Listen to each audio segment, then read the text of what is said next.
السلام علیکم۔ تمہاری بہت زیادہ دعاؤں اور یقین کے بعد بھی دعا قبول کیوں نہیں ہو رہی؟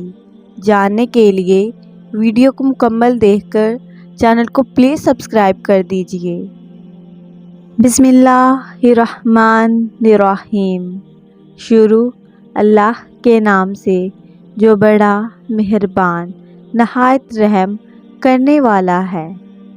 We should praise Allah for our supplications by praying in His favorite way, and then what will be written on each of our prayers. ہمیں اللہ کو اس کے پسندیدہ انداز یعنی نماز پڑھ کر اپنی دعاؤں کے لیے منانا چاہیے، اور پھر ہماری ہر دعا پر کن لکھ دیا جائے گا۔ ہم اکثر یہی سوچ رہے ہوتے ہیں نا کہ دعا بھی مانگ رہا ہوں، بہت زیادہ صبر بھی کر رہا ہوں اور دل میں یقین بھی ہے بہت سارا، لیکن پھر بھی اللہ میری دعاؤں پر کن کیوں نہیں کہہ رہا؟ بہت زیادہ یقین کرنے کے باوجود ہمارے خواب ریزہ ریزہ ہو جاتے ہیں اور انہیں سمیٹنے والا کوئی نہیں ہوتا۔ بہت زیادہ صبر کرنے کے بعد بھی دل ٹوٹ جاتا ہے اور اسے جوڑنے والا کوئی نہیں ہوتا۔ بہت زیادہ دعائیں کرنے کے باوجود ہماری دعا اب تک پوری نہیں ہو رہی ہوتی، اور ہمارا دل بھی بہت گھبرا رہا ہوتا ہے کہ اللہ تعالیٰ نے مجھے کیوں اتنی مشکلات میں ڈالا ہے؟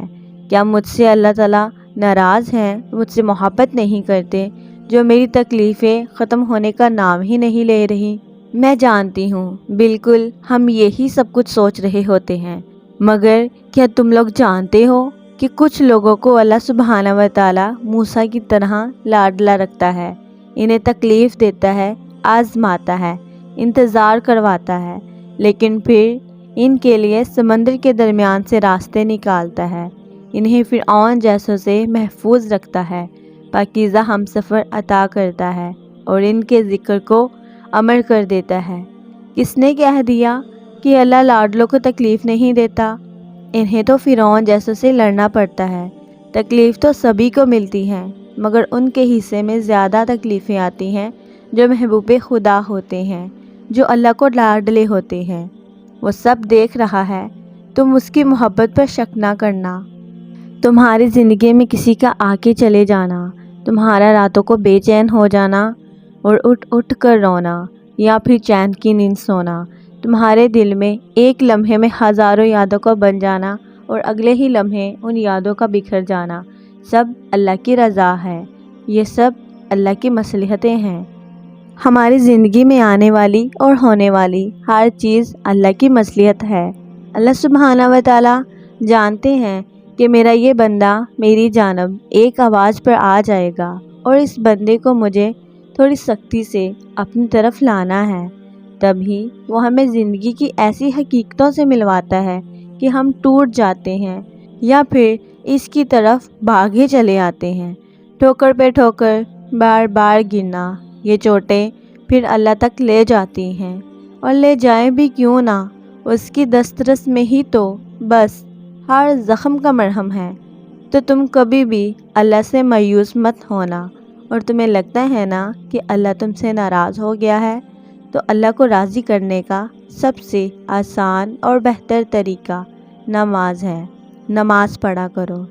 نماز تمہارے اور اللہ کے وجود ہر فاصلہ ختم کر دیتی ہے، اور اللہ کو اپنے بندے کی سب سے پیاری عبادت یہی لگتی ہے کہ جب اس کا بندہ اس کے پسندیدہ انداز سے اسے مناتا ہے، نماز پڑھتا ہے، تسبیحات کرتا ہے اور اس سے اپنی من پسند چیز مانگتا ہے، تو وہ رب تعالیٰ رحم کرنے والا مان جاتا ہے، آپ کی دعاؤں پر کن کہہ دیتا ہے۔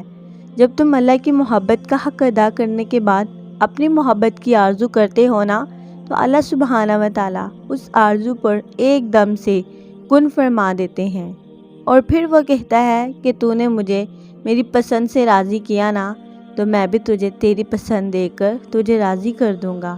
کائنات میں کوئی بھی عمل اور کوئی بھی عبادت ایسی نہیں جو نماز کی طرح اللہ کو تم سے راضی کر لے۔ اللہ تمہارا نصیب بدل دے گا۔ تم مایوس کیوں ہوتے ہو؟ تم اللہ پہ اپنا یقین کیوں نہیں بناتے ہو؟ بس یہی تو وہ چاہتا ہے نا کہ تمہارے آگے اگر سمندر ہو اور پیچھے دشمنوں کی فوج ہو تو تم تب بھی اس سے دعا کرو، تب بھی تم صبر کرو، تم تب بھی اس پہ یقین رکھو۔ اور جب تم یہ کر لو گے نا، یقین جانیے جب آپ یہ سب کچھ کر لیں گے نا، اسی وقت اللہ سمندر کے درمیان سے راستے نکال کر تمہاری فوج کو ڈبو دے گا اور وہ تمہاری ہر پریشانی کو حل کر دے گا۔ اللہ کی محبت تم سے انکنڈیشنل ہے۔ وہ نہیں دیکھتا کہ کون ہو، کہاں سے آئے ہو، وہ نہیں دیکھتا کسے مانگنے کے لیے آئے ہو، کہاں سے آئے ہو، کیا چیز چاہیے۔ وہ تو بس یہ دیکھتا ہے کہ اچھا یہ میرا بندہ ہے اور میری ہی طرف آیا ہے، اور پھر وہ فرماتا ہے کہ بس آ جاؤ، اور وہ ہر چیز سے نواز دیتا ہے۔